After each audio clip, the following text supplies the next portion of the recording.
Now we shall begin. You should answer the questions as you listen because you will not hear the recording a second time. Listen carefully and answer questions 1 to 5. Hey, Alex, are you okay? I was worried something happened. Oh, sorry for being late. I drove down the wrong highway and got lost. Don't worry, it's only been 20 minutes. Actually, I just looked at some Austin tourist websites. I got some tea. You want anything? Yeah, I think I'll have some tomato juice. It's just what I need right now. Yes, it's really hot and humid out right now. I think I'll get iced tea this time around. So you went on the wrong highway, huh?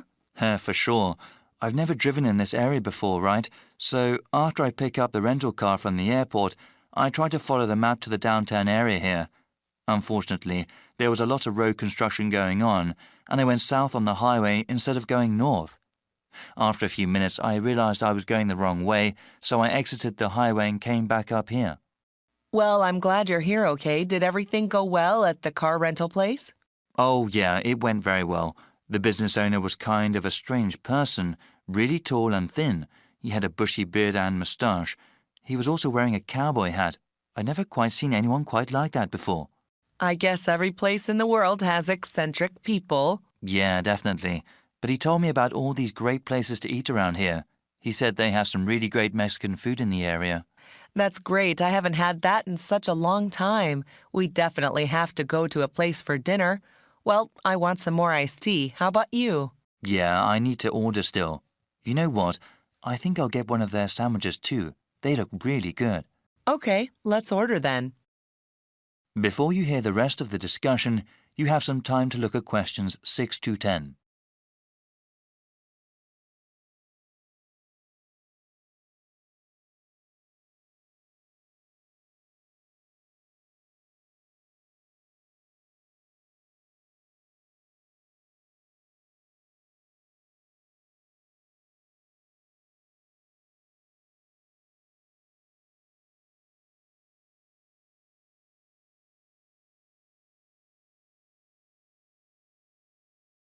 Now listen and answer questions 6 to 10.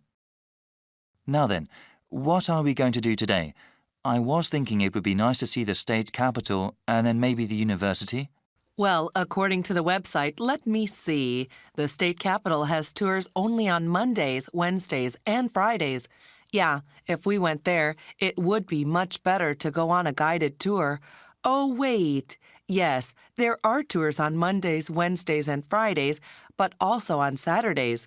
The university site lists a lot of places that are interesting, so maybe we can spend most of the day at both the Capitol and there. We should definitely go to the lake after that as well, and even spend the night camping there. Great plan. Is there anything else you found online? Yeah, I know you studied biology, so I was thinking that the park would be good. They have a pretty unique collection of trees and plants. They are open Monday through Saturday, so we can go there anytime. There's also the mountain. There are some photos on the website. It looks like they have some great views of the city, and I definitely want to do some hiking. Yes, we would have to take another day for the park and the mountain. But you know, the guy at the rental place was talking about the weather. It seems that there will be a pretty bad storm coming tomorrow. We need to plan around that since it won't be good to be outside when it comes. Certainly not. It's not worth hiking somewhere if the weather is terrible. You know, we can go to the park and the mountain today and then go to the indoor places, the Capitol and the university tomorrow. It'll be hard to get around in the rain, but at least we'll be inside. I agree. By the way, how much are these places? All of them are free except for the park. Wait, I'm not sure about the Capitol tour. Yeah, they don't charge anything for the guided tours. All right then, we'll go hiking first and then relax at the park. Then we can camp at the lake. We'll go to the Capitol and the university tomorrow. Yeah, this is one of the best universities in the country, especially known for their art programs. Really? Yeah, I heard about that. They have some art galleries there too, ones with some good modern art. Wow, it seems like that's a lot for us. Yeah, I'm really excited about camping at the lake. The sunsets are supposed to be beautiful there.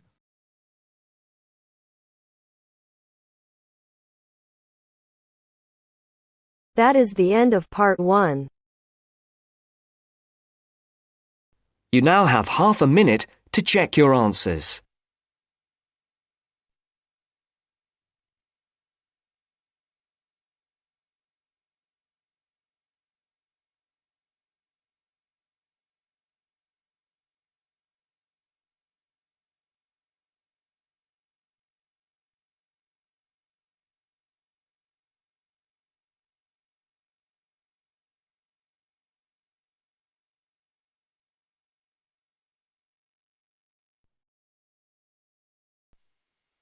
Now turns to part 2. Part 2. You'll hear a webcast on the Freeman Travel Services website. First, you have some time to look at questions 11 to 16.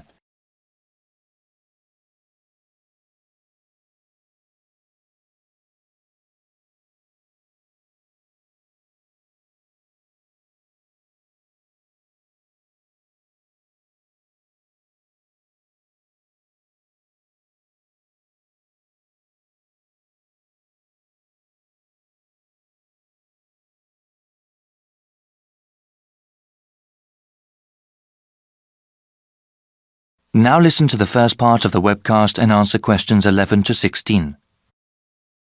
Welcome to the Freeman Travel Services website. We appreciate your visit. Please listen to this introductory webcast for general information. You can click another link at any time. For webcasts in other languages like Spanish or German, please click on the links above the media player. From this website, you can access audio information on our latest travel offers. If you have already made a reservation with us previously and would like to check on its status, please click on the reservations link in the upper right-hand corner of the page. We also have information regarding our new line of Extreme Tour packages. Thank you for choosing Freeman Travel Services as your guide. This webcast will explain our recently developed line of Extreme Tour packages. These special vacations were made for those with adventure in mind. We have already gotten awards from a highly regarded travel agency association for these tours. Here at Freeman, we want to help you create memories that last a lifetime. These are not your everyday ordinary tour packages. On these excursions, you will have the chance to challenge yourself and grow as a person. How many other travel agencies can claim to help you do that?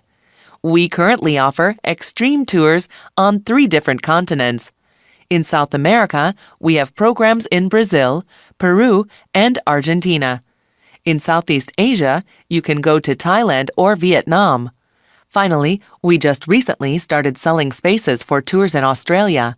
We also plan to offer more locations around the world in the coming year. Please check this website for future updates. There are highly trained people guiding you on every one of our tours. For those independent travelers, don't worry, there are plenty of opportunities available to explore on your own. Whenever you purchase one of our tour packages, we do our best to accommodate you. Round-trip airfare to your destination is included, along with any accommodation and transportation needed in that country. We don't include food or any sort of entertainment in the price. We know that our customers often want to discover these things by themselves.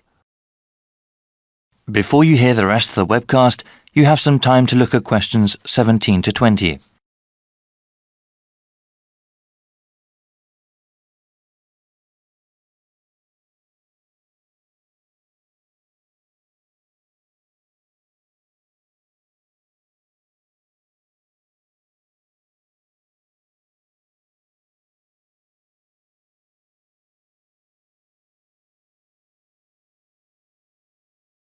Now listen and answer questions 17 to 20. Following is a brief summary of some of the tours that we offer. Peru is home to an ancient civilization. The Andes Mountains provide stunning views to enjoy when you go hiking and camping on our 5-day tour package. There will also be an opportunity to see ancient ruins and also to go whitewater rafting. The people in Peru are very friendly, and you will not forget their generosity and warm hearts. Another extreme tour package we have is in Thailand. They have a very unique culture there, and even our 7-day vacation there might not be enough to see everything. The tour includes an overnight stay on a riverboat, parasailing, and a visit to one of Thailand's biggest cities, Chiang Mai. We also have an excursion to an elephant ranch that you do not want to miss. Finally, we have something really special for you in our newest vacation package in Australia. We have over 2 weeks of activities, that is 14 days, which take you from the Gold Coast to the Outback and to some of the continent's most exciting places. Go on this tour if you want to scuba dive with thousands of tropical fish at the Great Barrier Reef. See the awesome beauty of Australia's deserts, and party in some of the best clubs and bars in the country. Thank you for considering Freeman Tours. I invite you to look at the comment board on this website. There you can read the testimonials of all the people who have gone on our tours.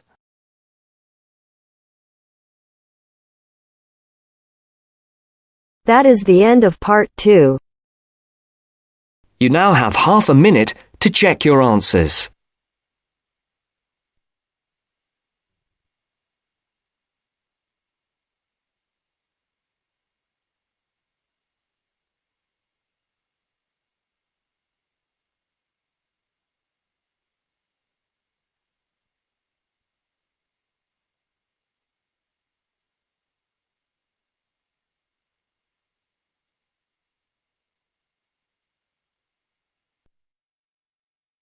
Now turns to part 3. Part 3. You're going to hear an explanation of how a school chancellor will be chosen. The chairman is explaining the process to 2 students, Sarah and Arnold. First, you have some time to look at questions 21 to 25.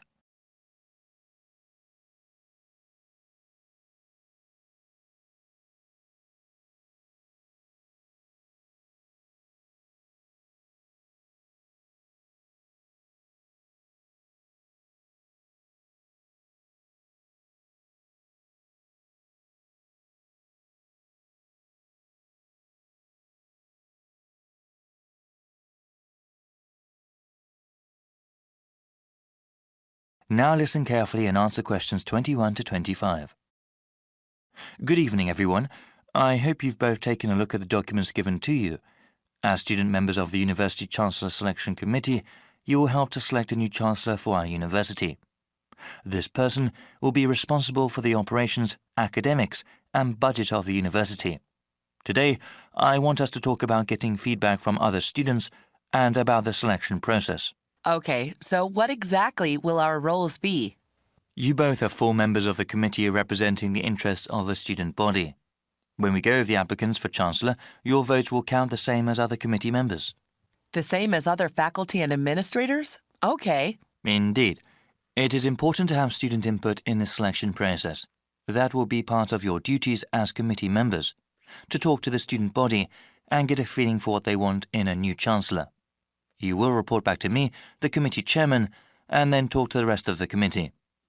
I suggest that you contact the student newspaper and ask them to do some sort of survey. You both can also talk to the heads of various student organizations and gauge their opinions. All right, what sort of questions should we ask? Well, if you know of any issues important to the student body as a whole, you can ask them about that. I know that there was a recent increase in student fees. Since the Chancellor is in charge of the budget process, he or she will certainly be involved with that. But that is one topic that everyone can be asked about. A question about financial issues? Okay.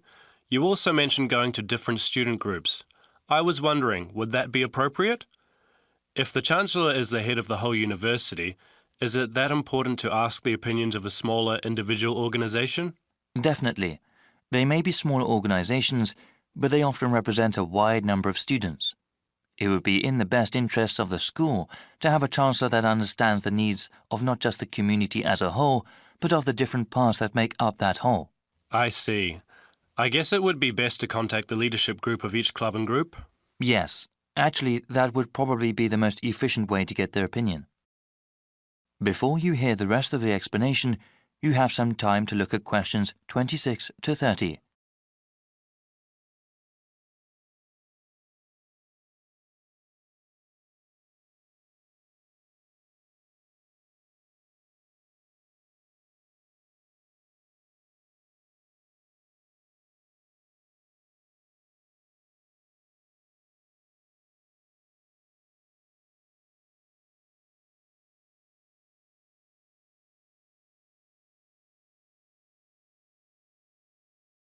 Now listen and answer questions 26 to 30. After you get a feel for what the student body thinks, I would like you to create a report for me. As chairman, I am responsible for making sure the different views of the students, faculty, and the administration are heard. So what happens after we submit our report to the rest of the committee? We'll start with the rest of the selection procedures. We have an open process, meaning anyone who wants to can apply to be Chancellor. That way, we will have the widest available pool to choose from. Of course, the first step will be to narrow down the field of applicants. Looking at their background and work experience, we will end up with 15 candidates. There will be further background checks on the remaining candidates. These checks include talking to the references a candidate has listed, as well as asking about them at any previous institution they may have worked at. This is quite a rigorous process, isn't it? It has to be. The Chancellor represents the university, so we need the best qualified person. After the background checks, we will contact candidates and ask them to come in for an interview before the committee. I remember hearing that we'll also be sitting in on those interviews. It'll be difficult to think of good questions to ask all those candidates. Well, I think the committee as a whole will do that. Okay. That sounds like the best way. Yes, it's quite a rigorous interview process. Each candidate will have to come in a second time. The final 5 candidates will then be asked to come in a third time and actually interact with some of the community members here. After the committee chooses the finalist, that one name will be sent to the Board of Trustees to be approved. They will also go over the candidate's material before having an up or down vote on him or her. Then that person becomes the Chancellor of the university? It is good to have so many people working together on this. I'm sure we'll find a great Chancellor. Yes, actually there are many interesting stories about past selection committees. That is the end of part 3. You now have half a minute to check your answers.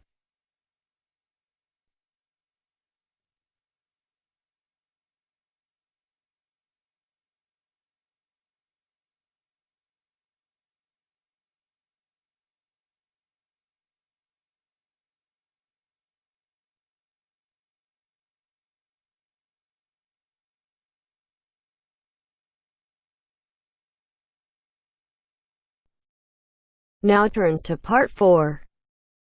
Part 4. You are going to hear a lecturer giving a talk on archaeology. First, you have some time to look at questions 31 to 40.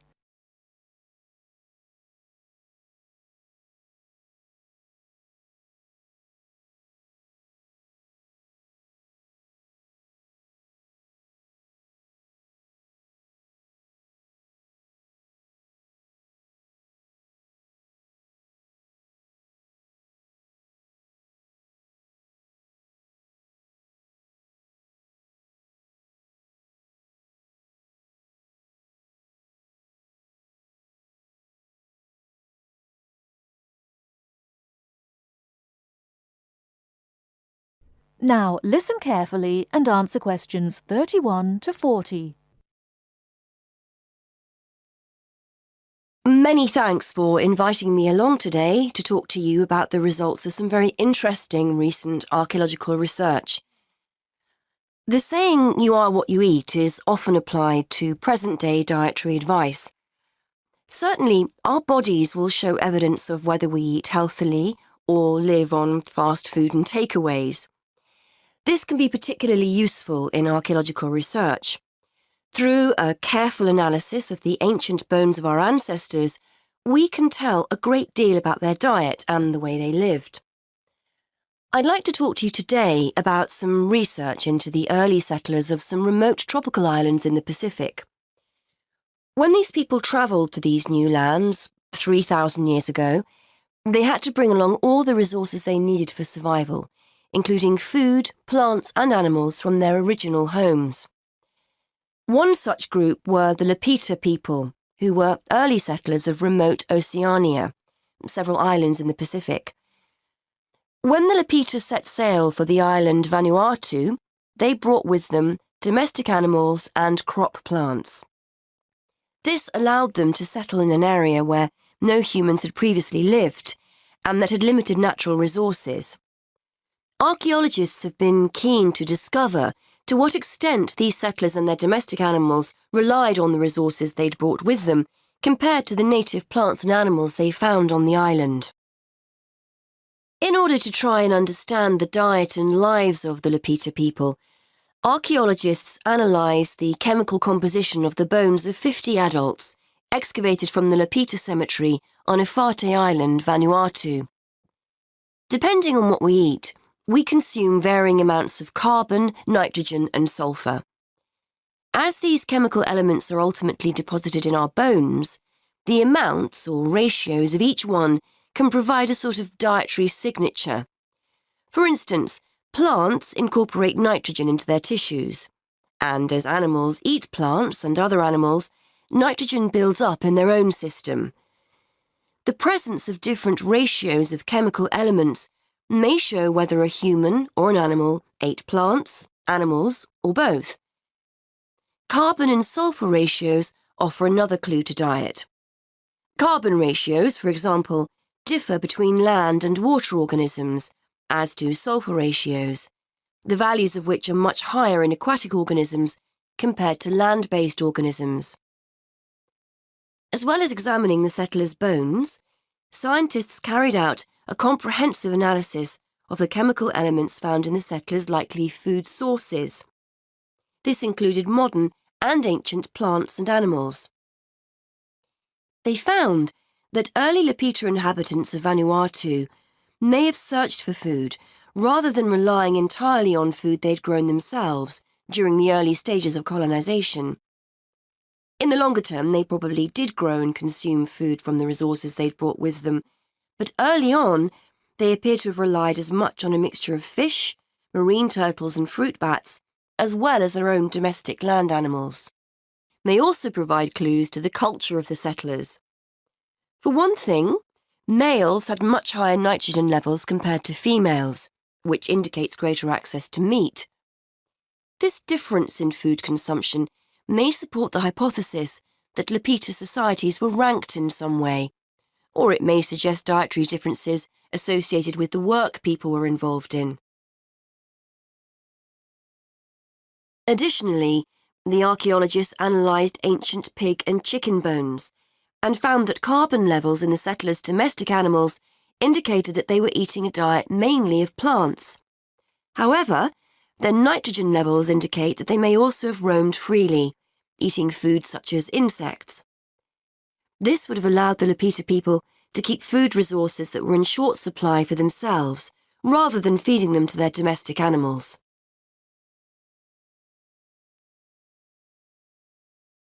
That is the end of part 4. You now have half a minute to check your answers.